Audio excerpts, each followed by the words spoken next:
فيها تكذيب. 13 سنة دول كان فيهم ما لا يحتمل.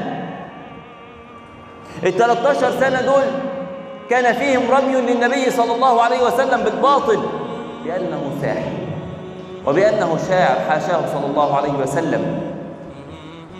13 سنة فيهم النبي يجي يصلي صلى الله عليه وسلم فيقترحوا ده في الجماعة الفلانيين دابحين جمل النهاردة، عايزين أمعاء وأحشاء وكذا، الحاجات اللي جوه اللي بنعرف منها، ويأخذوها بدمها بحالها بهيئتها ويلقونها على كتفه الشريفة صلى الله عليه وسلم. أعظم خلق الله، أشرف خلق الله، أعبد خلق الله، أزهد خلق الله. هذه الأحداث، هذه المواقف عايزك وانت